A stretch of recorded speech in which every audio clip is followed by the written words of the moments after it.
If I took a moment and shared the truth with you, listening to social media, I'm hearing Republicans say a bunch of this and a bunch of that, of which they totally believe is true. On the other side, I'm hearing a bunch of Democrats saying this and a whole bunch of that, for which they totally believe is true. And I stand back and listen to this conversation. And I'm thinking, if I had to be on a side, which side would I choose? Both of them represent pain and suffering. Neither of them can rise to the occasion where these sufferings can be eliminated. Even if they came together as a Republican and as a Democrat, as one, they still would have problems, because they have not accepted the fact that there is a power outside of themselves that is invisible and is responsible for the existence of the earth and all of the resources necessary for whatever man can conjure up. And that being a problem, they're going to always have a problem, because in order to deal with certain things, you have to face certain things, like the truth, facts. So, what I'm saying is, from my perspective, Republicans and Democrats, as Americans who are upset with Donald Trump and the Trumpers, and upset with the right-wing Christian movement, I want you to know you're truly right on the money for being upset. All of the ugliness, all of the evilness that you see, it is all real.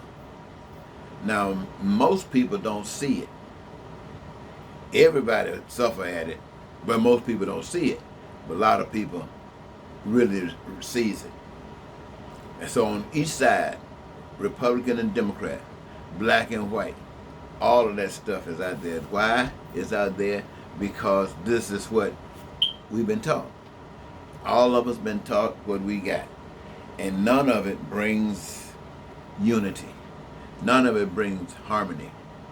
So I say to all of the people in America and all the people of the world, you do not have the moral authority to complain about another's activities, because your activities falls just as short as any others.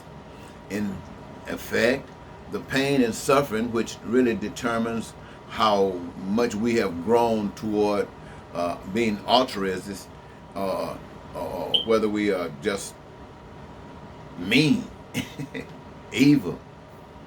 I would love to be considered as being altruistic. I want to do good. I want you to do good. And I want all of us to benefit from doing good and by being good.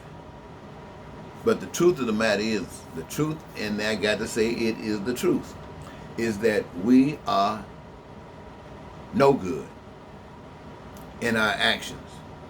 We try to be measured by a standard that says that your goodness, your superiority, for lack of a better word, is measured by your adhering to a basic group of principles that have been set up by people, and your evidence is money and power.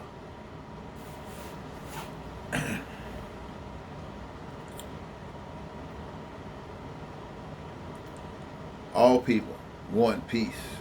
Yeah, all people want prosperity. All people want joy, freedom, and want their dreams to come true. This would definitely include food, clothing, shelter, education, health care, which can only be met, since everybody's benefiting from it, is that the resources are already given, and each of us put our hands, that means what we came into this world to do, engage ourselves in the process, and watch an overflow of a manifestation that there won't be enough room to contain.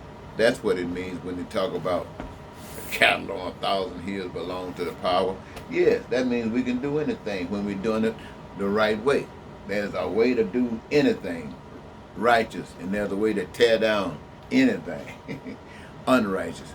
So I guess I just wanted to say that because Republicans, you missed it. Democrats, you missed it. And this little game you guys playing, we the people of the world got to come to everybody's rescue. People leaving their countries, trying to go to another country. No, go back home. Go back home. And we're going to show you guys how to get to work. Get you some builders. Start building homes for everybody. Get you some farmers or guys to produce food. Make sure there's food, plenty of food for everybody. Make sure that your education system works, because all of you engaged in the process to make sure that you get the best education so you can give back to your locations and your geography just what you are all about. Stay there. Get your health care together. Make sure that you're protecting your people, making sure that they get first-class health care, and that's from the womb to the tombs. Go back home and take care of your people. Stop running from these thugs. Okay? Listen to it.